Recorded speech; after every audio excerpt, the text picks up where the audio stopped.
بسم اللہ الرحمن الرحیم۔ السلام علیکم ورحمۃ اللہ۔ آئینی ترمیم پاس کروانا اس حکومت کے لیے زندگی موت کا مسئلہ بن چکا ہے۔ اسی وجہ سے اسٹیبلشمنٹ کی جانب سے ایک بار پھر سے اس حکومت کو ڈیڈ لائن دی گئی ہے، اور اس بار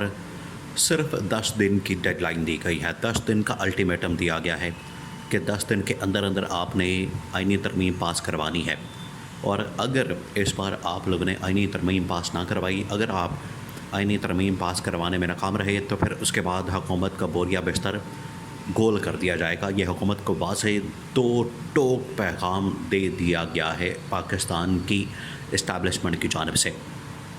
اب یہ جو 10 دن کا ٹائم فریم دیا گیا ہے، 10 دن کی ڈیڈ لائن دی گئی ہے، 10 دن کا الٹیمیٹم دے دیا گیا ہے، اس کے پیچھے بہت ساری وجوہات ہیں۔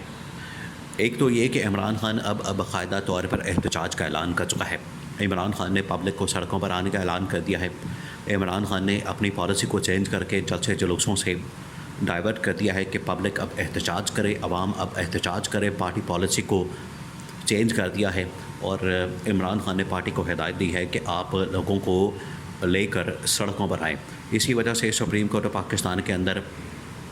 اور اس کے باہر احتجاج کر کے عمران خان نے اس سلسلے کا آغاز کر دیا ہے۔ اس کے بعد پنڈی، لاہور، اسلام آباد، کراچی، کوئٹہ، پشاور، فیصل آباد، ملتان، یعنی ملک کے تمام بڑے بڑے شہروں کے اندر احتجاج کا سلسلہ شروع کر دیا گیا ہے، اور عمران خان نے کہا ہے کہ یہ سٹیپ بائی سٹیپ اور سلسلہ وار آپ لوگوں نے احتجاج کرنا ہے۔ اب یہ ڈر اور خوف تو اس وقت طاری ہو چکا ہے۔ عمران خان کو پتہ ہے،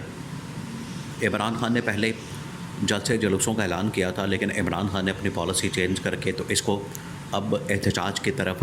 رخ کر دیا ہے۔ دوسری جانب اسی چیز کو مد نظر رکھتے ہوئے دیکھیں، یہ اسٹیبلشمنٹ کو اس بات کا پتہ ہے، اسٹیبلشمنٹ اس بات کو سمجھتی ہے کہ عمران خان ایک مرتبہ احتجاج کے لیے عوام کو کھول دے گا تو کس قسم کا رد عمل اور رسپانس آ سکتا ہے۔ اسی وجہ سے اسٹیبلشمنٹ نے عدلیہ کو کنٹرول کرنے کے لیے، عدلیہ کو مینج کرنے کے لیے آئینی ترمیم کرنے کی ڈیڈ لائن دی ہے کہ ایک مرتبہ عدلیہ مینج ہو جائے، پھر اس کے بعد ہم عمران خان اور اس کے پارٹی ورکرز، پارٹی لیڈرشپ اور پارٹی کے کارکن سپورٹرز ورکرز کے خلاف ہم بڑی تگڑی قسم کی ایک پوری انتقامی کارروائی کر سکتے ہیں۔ اس وجہ سے عدلیہ کو کنٹرول کرنا، مینج کرنا انتہائی ضروری ہے، اور 10 دن کی ڈیڈ لائن یا الٹیمیٹم اس لیے بھی دیا گیا ہے کہ 10 سے 11 اکتوبر تک اس حکومت کو کہا گیا ہے کہ پہلی سے لے کر 10 سے 12 اکتوبر تک آپ کے پاس ٹائم ہے کہ اس ٹائم کے اندر آپ نے آئینی ترمیم لازمی طور پر کرنی ہے، ورنہ اس کے بعد کیا ہوگا کہ 11-12 سے یا 13-14 یہ وہ دن ہے جب پاکستان کے اندر SCO سمٹ ہونے جا رہا ہے، یعنی شنگھائی تعاون تنظیم کا جو سمٹ ہے پاکستان کے اندر وہ ہونے جا رہا ہے۔ اب SCO سمٹ، اس کے لیے آپ کو پتہ ہے کہ جتنے ممبران ممالک ہیں ان کے سربراہان کی پاکستان آمد کا سلسلہ شروع ہو جانا ہے، اور جیسے ہی ان کی جانب سے آمد کا سلسلہ شروع ہوگا تو پاکستان میں خاص طور پر اسلام آباد میں سیکیورٹی کو ہائی الرٹ کر دیا جائے گا، وہاں پر ہلچل کم ہو جائے گی، وہاں پر آنیاں جانیاں کم ہو جائیں گی، یعنی وہ جو لوکل معاملات ہیں، جو لوکل سطح کے، جو پاکستان کے اپنے لوکل معاملات ہیں، اسمبلی کا اجلاس بلانا، وہاں پر لوگوں کا اکٹھا ہونا، پبلک کا آنا، میڈیا کا آنا، اس کو تھوڑا محدود کر دیا جائے گا۔ تو جب اس کو محدود کیا جائے گا تو آٹومیٹیکلی پھر یہ جتنی ہلچل ہے لوکل لیول کی یہ کم ہو جائے گی، اور سیکیورٹی کو بہت زیادہ بڑھا دیا جائے گا، کیونکہ جب 11-12 تک یہ معاملہ حل ہو جاتا ہے، دونوں صورتوں میں اگر ہوتا ہے یا نہیں ہوتا، دونوں صورتوں میں جو SCO سمٹ ہے وہ تو ہونا ہی ہونا ہے، اور اگر یہ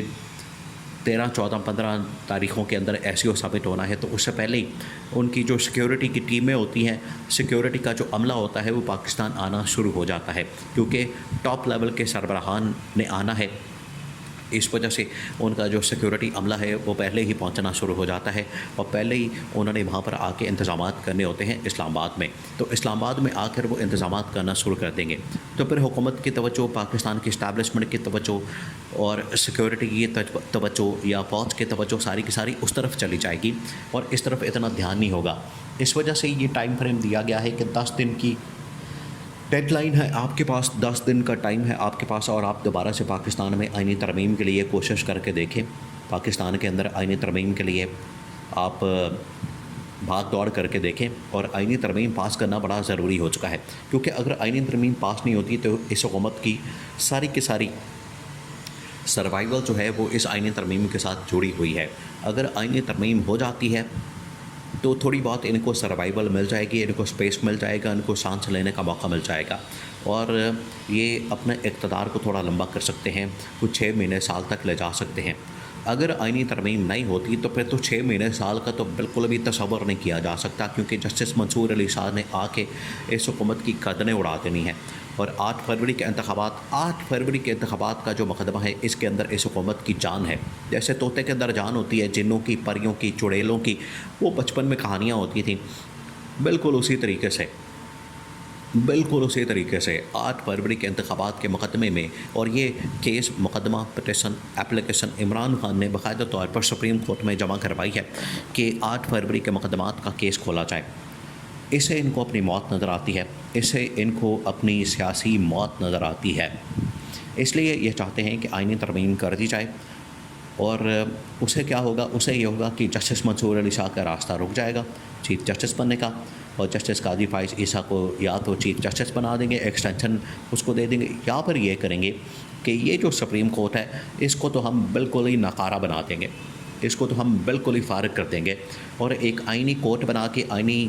عدالت بنا کے، تو وہاں پر قاضی فائز عیسیٰ کو لگا کے تو جتنے ریاستی حکومتی آئینی معاملات ہیں ادھر شفٹ کر دیں گے، اور وہاں سے پھر مخصوص نشستوں کے فیصلے کو لینا، 63A کے فیصلے کو لینا، 8 فروری کے انتخابات کے فیصلے کے لینا، وہ پھر ہمارے اختیار میں ہوگا، ہماری ہاتھ میں ہوگا، ہماری جیب میں ہوگا، ہمارے ہاتھ میں ہوگا،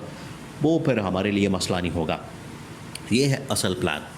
جس کی وجہ سے یہ سارا کچھ کر رہے ہیں، بھاگ دوڑ کر رہے ہیں، اور اتنی زیادہ محنت کی جا رہی ہے۔ اب ان کو، حکومت کو ٹائم دے دیا گیا ہے۔ حکومت کے ہاتھ میں ویسے تو اتنا زیادہ ہے کچھ نہیں۔ حکومت جس طریقے سے پہلے ناکام ہوئی، پہلے بھی ان کی جانب سے 2 پلان بنائے گئے تھے، پلان اے، پلان بی۔